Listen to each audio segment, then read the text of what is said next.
This as protesters have gathered over the weekend in Melbourne, Sydney and Adelaide in solidarity with Palestinians. Speakers at the protest expressed concerns about that impending attack and the ground invasion in Gaza.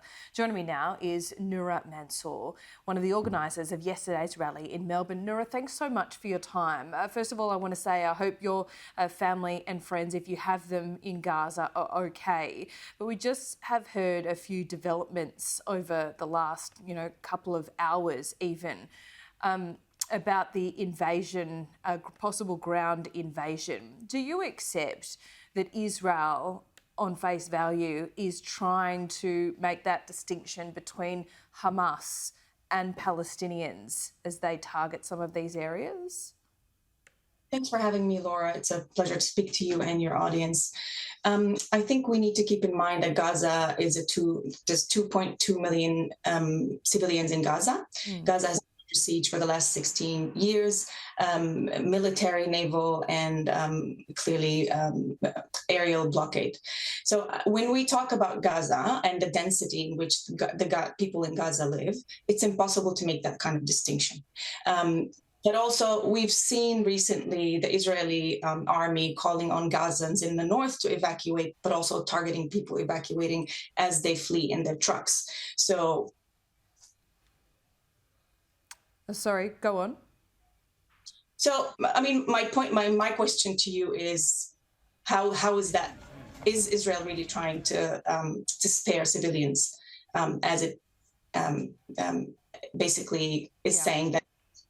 Oh yeah, I accept your point because, among them 700 children are dead and they are children under the age of 14. You would have to accept, and I do accept, that they are not Hamas operatives.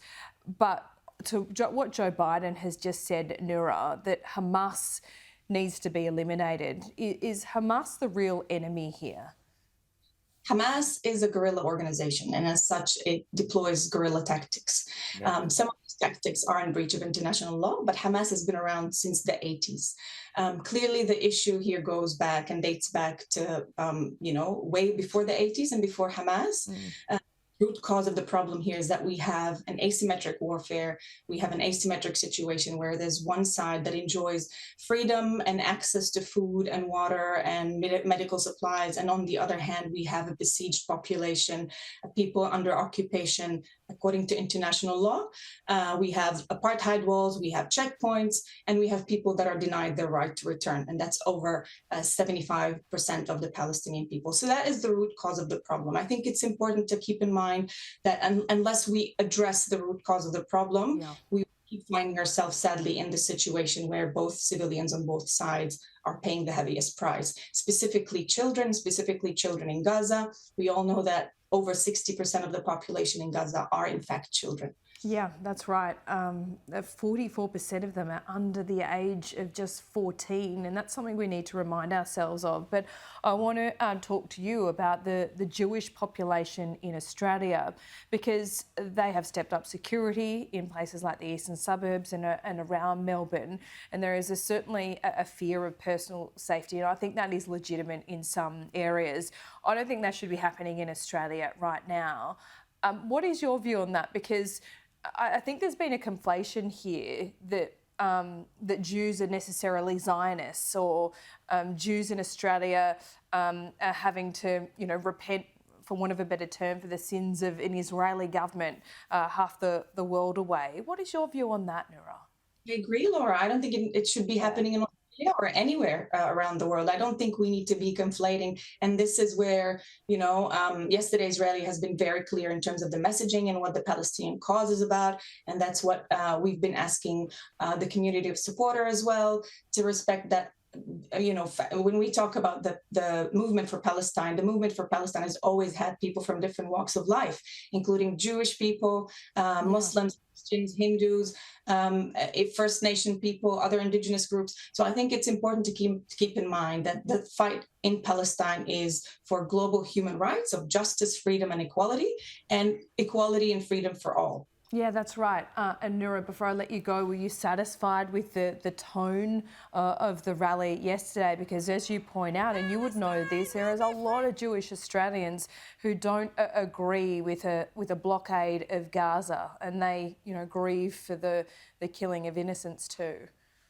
Yeah, and just to our Jewish brothers and sisters, I also want to know that we feel their fear as well, because there's been a rise in Islamophobia in the last week due to the inciting and Oh, has vilification. there? Okay. Can you tell me And a there's little been bit about that? Because yes, obviously the focus has been on Jewish Australians and the threats. yeah, we've had reports from our community members that they've been subjected to verbal abuse, Islamophobic slurs. We've had, according to the Islamophobia register, in the last week, basically Islamophobia has increased fourfold, and that is connected to anti-Semitism, and that's going back, to the whole point that we made at the rally yesterday, that the Palestinian cause stands for justice, freedom, and equality for all.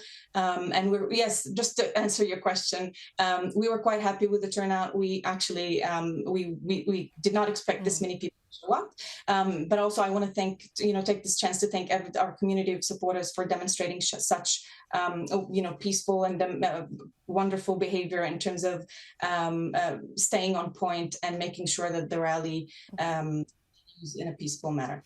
Noura, thanks so much for your time. Let's talk again. I think these conversations are supremely important at the moment. Appreciate it. Thank you very much, Laura.